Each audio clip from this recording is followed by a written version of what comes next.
नमस्कार, आप देख रहे हैं खबर उत्तर प्रदेश। मैं हूं आपके साथ तन्वी सक्सेना। खबरों का सिलसिला शुरू करेंगे, लेकिन उससे पहले एक नजर डालते हैं इस वक्त की हेडलाइंस पर। उत्तर प्रदेश में कांग्रेस के जिला व शहर अध्यक्ष घोषित। लखनऊ, कानपुर में 2 शहर अध्यक्ष किए गए नियुक्त। जल्द ही प्रदेश कार्यकारिणी की होगी घोषणा। सीएम योगी सरकार ने भ्रष्टाचार के मामले में आईएएस अभिषेक प्रकाश को किया निलंबित। सोलर इंडस्ट्री लगाने के मामले में घूसखोरी की शिकायत पर हुई कार्रवाई। योगी सरकार के 8 साल पूरे होने पर होंगे कार्यक्रम। उपलब्धियों को लेकर जिलों में 25, 26, 27 मार्च को होंगे कार्यक्रम।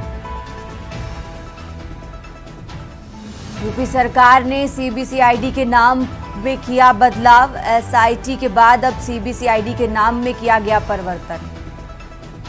इलाहाबाद हाई कोर्ट ने बीएसए बिजनौर पर 5,000 का लगाया हर्जाना। कोर्ट ने कहा बिना विवेक का इस्तेमाल किए अकारण पारिवारिक पेंशन देने से किया इनकार।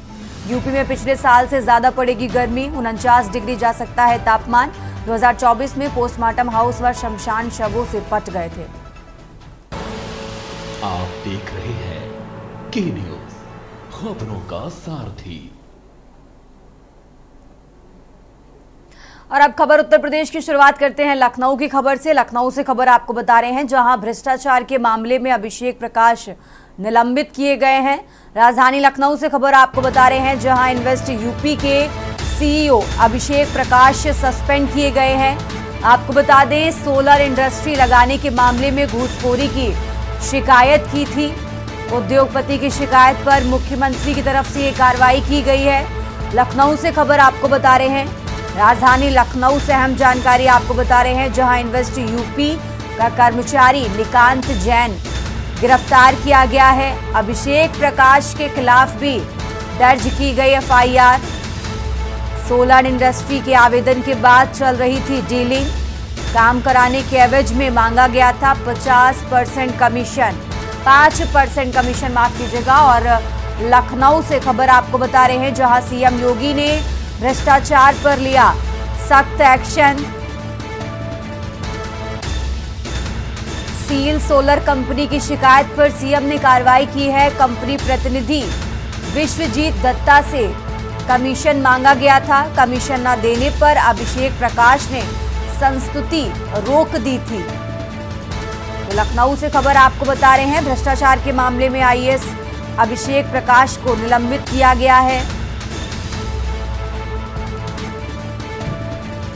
राजधानी लखनऊ से अहम जानकारी आपको बता रहे हैं, जहां भ्रष्टाचार के मामले में आईएएस अभिषेक प्रकाश को निलंबित किया गया।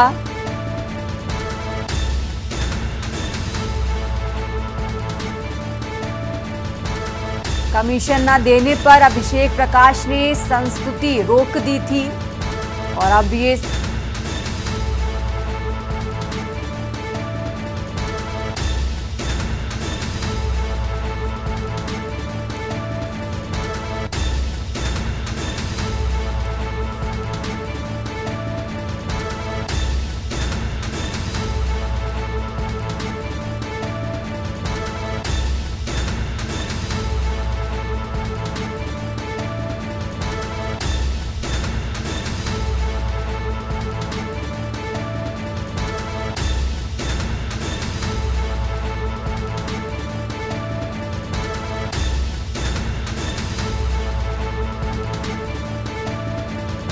लखनऊ से खबर आपको बता रहे हैं, जहां भ्रष्टाचार के मामले में आईएएस अभिषेक प्रकाश को निलंबित कर दिया गया है। सोलर इंडस्ट्री लगाने के मामले में घूसखोरी की शिकायत की थी।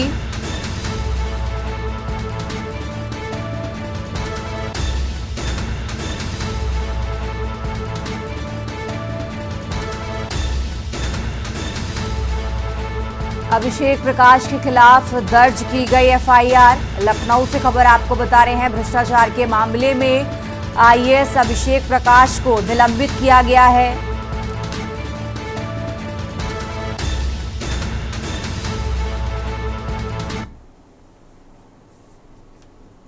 खबरों में आगे बढ़ते हैं। फर्रुखाबाद में राज्य महिला आयोग की सदस्य सुनीता सैनी ने राम मनोहर लोहिया महिला अस्पताल का निरीक्षण किया और अस्पताल में मौजूद खामियों पर जमकर नाराजगी जताई। उन्होंने सीएमएस डॉक्टर कैलाश को फटकार लगाते हुए कहा कि मुख्यमंत्री तक निरीक्षक रिपोर्ट पहुंचती है और यदि खामियां ना सुधरें तो खामियाजा भुगतना पड़ेगा।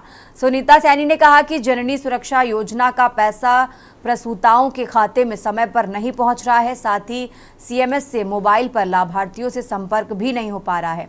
उन्होंने पीने के पानी की व्यवस्था और निरीक्षण पंजिका की अनुपलब्धता पर भी नाराजगी जाहिर की है। आंगनबाड़ी केंद्र पर 25 बच्चों की अनुपस्थिति भी देखी गई, जिसे लेकर उन्होंने और भी सख्त रुख अपनाया। महिला आयोग की सदस्य ने कहा कि अस्पताल की खामियां दूर नहीं की गई तो आगे की कार्रवाई भी की जाएगी।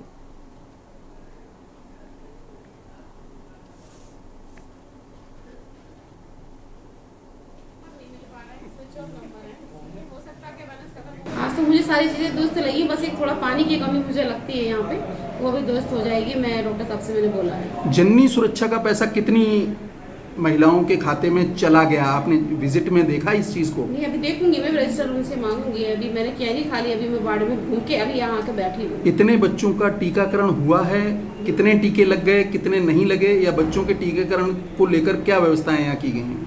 व्यवस्था अच्छी है सब। मैंने भी रजिस्टर चेक किया था तो काफ़ी टीके वहाँ लग गए। मैं रजिस्टर में मंगा रही हूँ, सबके चेक करूँगी। यहाँ पर 45 लग गए, 45 लग चुके हैं। और अब खबर अमरोहा से। थाना नौगवा सादात क्षेत्र में पुलिस ने एक फर्जी सीबीआई इंस्पेक्टर को गिरफ्तार किया है, जो बीड़ी कारोबारी से 25 लाख रुपए की वसूली करने पहुंचा था। आरोपी की पहचान उत्तराखंड निवासी भूपेंद्र रावत के रूप में हुई, जो खुद को सीबीआई का निरीक्षक बताकर ब्लैकमेल कर रहा था।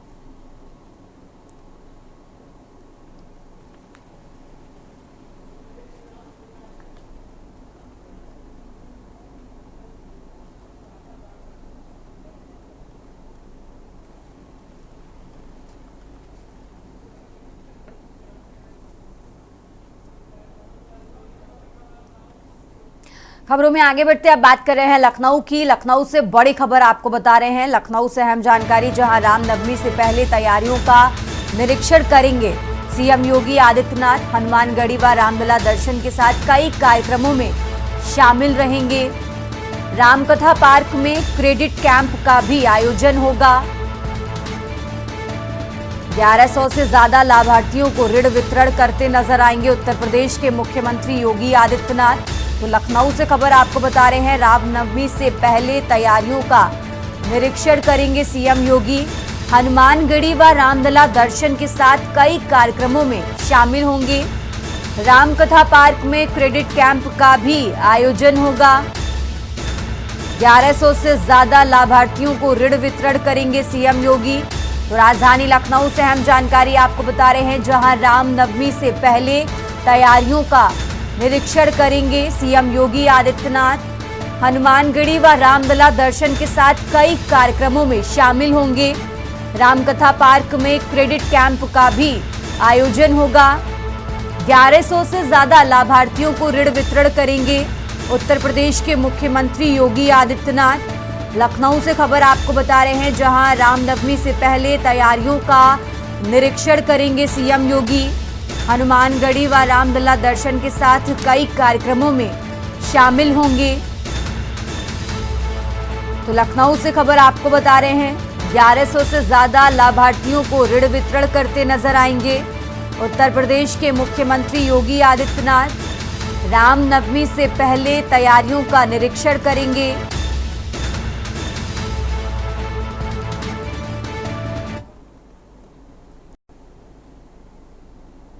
और अब खबर कानपुर से है। ऐतिहासिक गंगा मेला के मौके पर सरसैया घाट पर आयोजित के न्यूज इंडिया के विशेष कैंप में समाजवादी पार्टी के विधायक नसीम सोलंकी पहुंची। उन्होंने आयोजन समिति के सदस्यों और श्रद्धालुओं से मुलाकात की और मेले की ऐतिहासिक विरासत को लेकर अपने विचार भी साझा किए।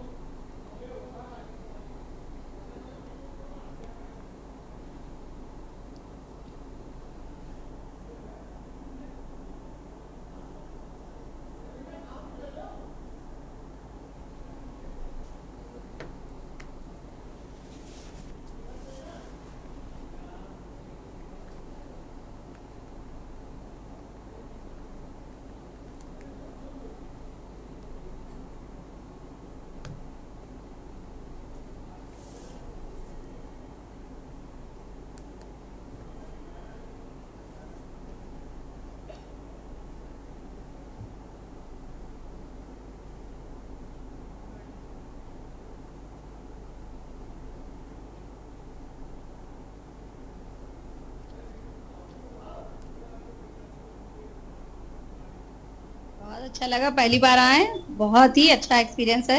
रमजान में होली का मजा ही दूसरा है। आपने भी रोजा रखा है और जी। रमजान भी चल रहा है, तो ऐसे में क्या कहेंगे? मेरे पूरे प्रदेश वासियों और नगर वासियों, खास तौर पर मेरी सीसामऊ जनता को मैं होली की शुभकामनाएं देती हूँ। होली गंगा मेला की शुभकामनाएं। रमजान भी है, बढ़िया है, साथ में आते त्योहार तो और ज्यादा खुशियां बढ़ती है। सब लोग अपनी अपनी खुशियां मना रहे हैं, एक दूसरे के मिलके अच्छा लग रहा है।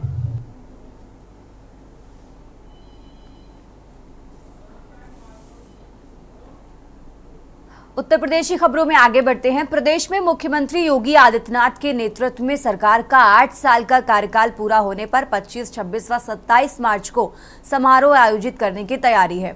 3 दिवसीय कार्यक्रम की तैयारियों के लिए सीडीओ आरपी जगत साई ने विकास भवन सभागार में अधिकारियों के साथ बैठक की। इस दौरान उन्होंने अधिकारियों को अभी से तैयारियों में जुटने का निर्देश दिया है। वहीं यूपी में बीते 8 सालों में जबरदस्त बदलाव देखने को मिला है। बीजेपी का दावा, जो राज्य 2017 का बीमारू माना जाता था, वो अब देश की अर्थव्यवस्था का ग्रोथ इंजन बनकर उभरा है। सीएम योगी की सरकार ने औद्योगिक निवेश, रोजगार और कारोबारी सुगमता को प्राथमिकता दी, जिसका असर ये हुआ कि यूपी अब उद्यम प्रदेश बनकर दिख रहा है। योगी सरकार के प्रयासों से प्रदेश में अब तक 45 लाख करोड़ रुपए के निवेश प्रस्ताव आ चुके हैं, जिनमें से 15 लाख करोड़ रुपए के निवेश को धरातल पर उतार दिया गया है। इससे अब तक 60 लाख से ज्यादा युवाओं को रोजगार मिल चुका है। सरकार की नीतियों का ही नतीजा है कि यूपी की अर्थव्यवस्था दोगुनी हो चुकी है और प्रदेश जल्द ही 30 लाख करोड़ रुपए के जीडीपी आंकड़े को पार कर लेगा।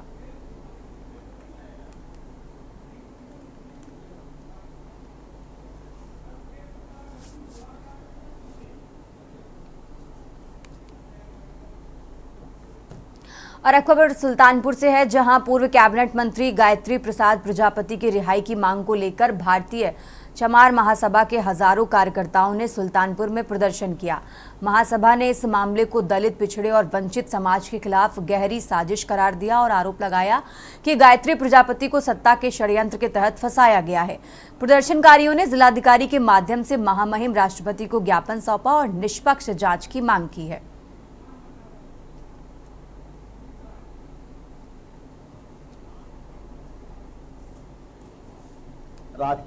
देखिए, आज का जो प्रदर्शन था भारतीय राष्ट्रीय चमार महासभा की ओर से, उसमें जो प्रमुख मुद्दा था वो ये था, पूर्व मंत्री गायत्री प्रसाद प्रजापति जी 4 वर्षों से जेल में हैं और उनके रिहाई की कई बार बातें उठी, कई बार मुद्दा उठा, लेकिन राजनीतिक षड्यंत्र के तहत उनकी रिहाई नहीं हुई। इसमें देखिए, जेल एक अपवाद है। कानूनी तौर पर किसी भी व्यक्ति को, किसी भी आरोपी को जेल में रखना एक अपवाद है। रिहाई जो है उसके जेल से बाहर रहने का उसका अपना अधिकार है, परंतु 4 वर्षों से गायत्री प्रसाद प्रजापति जी जेल में निरुद्ध हैं। उनकी आज तक राजनीतिक बू की वजह से, राजनीतिक षड्यंत्र की वजह से रिहाई नहीं हो पाई। तो आज जो ये प्रदर्शन हुआ हमारा, उसमें सबसे बड़ा मुद्दा यही था कि उनकी रिहाई की जाए। राजनीतिक स्तर पर जो षड्यंत्र किया गया है। खबरों में आगे बढ़ते हैं। पीलीभीत में महिलाओं से हो रही लूट की घटनाओं का खुलासा करते हुए पुलिस ने 2 शातिर लुटेरों को गिरफ्तार किया है। एसपी अविनाश पांडे के नेतृत्व में गठित की गई 4 टीमों ने मुखबिर तंत्र के जरिए 15 और 16 मार्च को लूट की 2 घटनाओं के बाद सफलता हासिल की है। गिरफ्तार लुटेरों में हरीश कुमार, जो पीलीभीत के न्यूरिया थाना क्षेत्र का निवासी है, और कमलेश, जो उधम सिंह नगर उत्तराखंड का रहने वाला है। ये दोनों मिलकर मोटरसाइकिल से महिलाओं से लूट की घटनाओं को अंजाम देते थे और लूटी गई संपत्ति को सुनार सजल अग्रवाल को बेचते थे।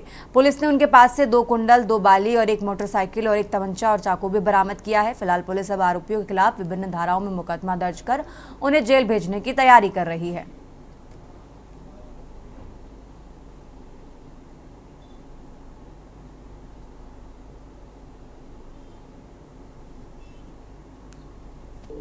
बनकटी रोड पर मोटरसाइकिल पे एक युवती पत्नी के साथ जा रहे थे, तो 2 लड़के पीछे से मोटरसाइकिल पर आए और उनके कान में एक जो कुंडल था उसे छीनकर भाग गए। तो उसी दिन कोतवाली थाने में एक मुकदमा लिखवाया गया, पंजीकृत कराया गया था, जिसके बाद 4 टीमों का गठन कर खोजबीन शुरू कर दी गई थी। इलेक्ट्रॉनिक एवं अन्य साक्ष्यों के आधार पर 2 अभियुक्तों को गिरफ्तार किया गया है। जो इस लूट में सम्मिलित थे और उन्होंने इससे एक दिन पहले ही यानी 15 मार्च को कोतवाली क्षेत्र में एक और लूट की थी। तो इन्होंने जिस ज्वेलर को ये कुंडल बेचे थे उसको भी साथ में गिरफ्तार कर लिया गया है। उन्होंने पहले भी इनसे इस प्रकार की खरीदारी की है। खबरों में आगे बढ़ते हैं। मलिहा लखनऊ से खबर आपको बता रहे हैं, जहां मलिहाबाद में महिला की हत्या के सनसनीखेज मामले में सीसीटीवी फुटेज सामने आया है। फुटेज के अनुसार महिला आलमबाग बस स्टेशन पर रात करीब 1:26 पर दिखाई दी। वो सफ़ेद और काले सूट में थी और पीठ पर काला बैग भी लिए हुए थी। चौंकाने वाली बात यह है कि महिला के आसपास पीली टी-शर्ट और सफ़ेद जैकेट पहने 2 संदिग्ध युवक भी दिखाई दिए। इसके बाद महिला को बस स्टेशन परिसर से बाहर जाते हुए देखा गया। फिर वो ऑटो में बैठकर अपने भाई भाभी के घर के लिए रवाना हो गई। इसके बाद महिला का शव मलिहाबाद के आम के बाग में बरामद हुआ है, जिससे पूरे इलाके में हड़कंप मचा हुआ है।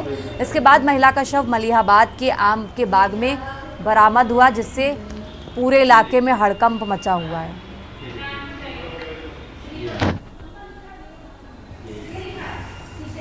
अभी इधर और कहाँ जा रही है दिखाई देगा? पीछे को कैमरा लगा। अभी इधर निकलेंगे, अब इधर से इधर दूसरा कैमरा ऐसा उसको देख सकते हैं।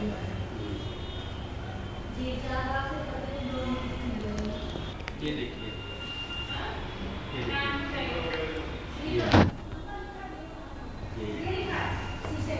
अभी इधर और कहाँ जा रही है दिखाई देगा? पीछे को कैमरा लगा। अभी इधर निकलेंगे, अब इधर से इधर दूसरा कैमरा। और अब खबर नोएडा से है, जहां सेक्टर 63 थाना क्षेत्र के बहलोलपुर अंडरपास के पास एक भीषण हादसा हुआ, जिसमें एक स्कूटी सवार युवक की ट्रक से कुचलकर मौत हो गई। प्रत्यक्षदर्शियों के अनुसार ट्रक का पिछला पहिया स्कूटी सवार के ऊपर चढ़ गया, जिससे उसकी मौके पर ही मौत हो गई। हादसे के बाद ट्रक चालक वाहन छोड़कर मौके से फरार हो गया। सूचना मिलते ही पुलिस मौके पर पहुंची और शव को पोस्टमार्टम के लिए भेजा। पुलिस ने मामला दर्ज कर लिया है और फरार ट्रक चालक की तलाश की जा रही है।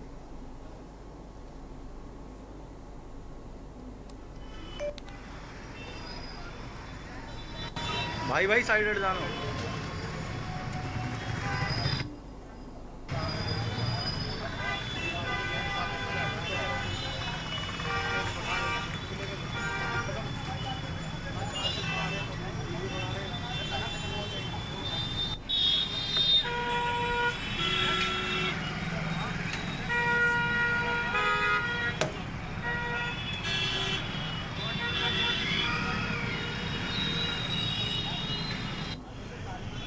दोनों चीज चल रही है।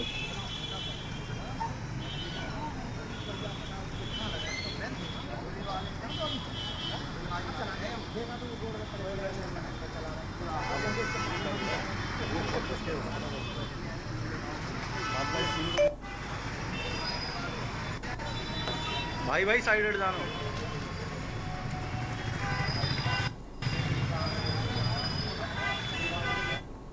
खबर उत्तर प्रदेश में फिलहाल इतना ही। आप देखते रहिए के न्यूज़ इंडिया।